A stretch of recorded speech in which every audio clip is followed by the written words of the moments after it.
Okay guys, it's getting hot. Got me a little sweat towel, so I'm gonna be dabbing my face here. But anyway, what we're gonna do right now is we're gonna explain to you why we built this shade. It's super hot down here in August in Jupiter, where I live, South Florida. So you gotta protect your seedlings initially if you wanna get an early start.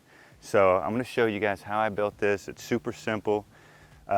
One of the first and most important parts of the process is the shade fabric. This is a sunscreen fabric you buy at Home Depot or Lowe's. This right here is what's on top, of course, and show you how I build these panels real simply, light as a feather, and we're going to go ahead and construct it. But here is just some 1x1s, and on the corners we just have a little piece of plywood cut out, and in the middle is a brace with a little triangle with a little piece of plywood, and we keep it under the pole barn during the winter time so we can use it over, because you only use this for about maybe the first month or so, just to get the seedling started, get a little bit of a jump. If you're interested in getting a head start, this is important. So we got these two things here, one on both sides. We'll move over here.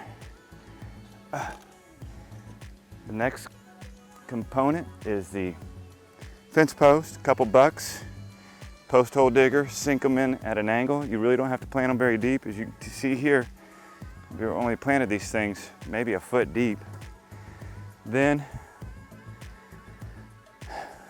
what I've done is just taken these 4x4s and got a little base. I'll bring it in a little closer so you can see. Got a little base on it right here.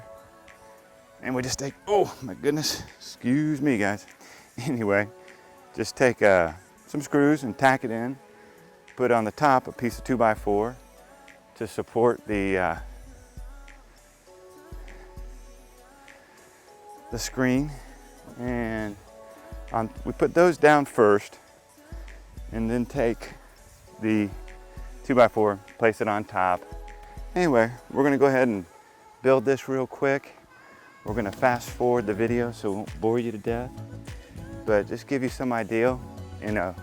We'll be able to see what the duration of time it takes to put it together. Granted, a lot of the work's been done because I've already built everything, but so this is not the fun part of gardening, let me tell you.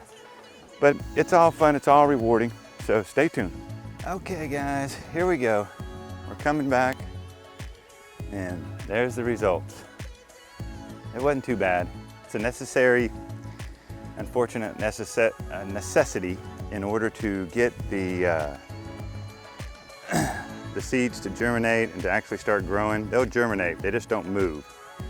I was able to get some tomatoes to grow quite a bit more early than I have in the past under these conditions. Unfortunately, they weren't any good. The heat was too hot, and they ripened early, and they looked fine. The flavor wasn't there, unfortunately. But other things like the the kale did great. A lot of things, I got to jump on a lot of things this year.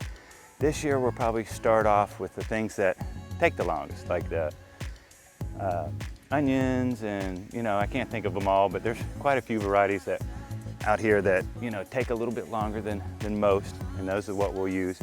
But let's go ahead and get a shot of this. I know this is a wide angle lens, so anyway, it's not perfect. I mean, I could always raise this up, raise that post up, and get it nice and even. But I mean, for a month or two, we're not looking for architectural perfection. All we're looking for is something to keep the heat off the seeds, keeps the soil cool, allows them to get a chance to get a foothold. All right guys, well, it is hot and it is sweaty, and I've had enough fun for today, but stay tuned. This is Clay Pike with the Jupiter Farmer, and stay tuned for more videos. We do appreciate you tuning in, and I hope your day is a wonderful day.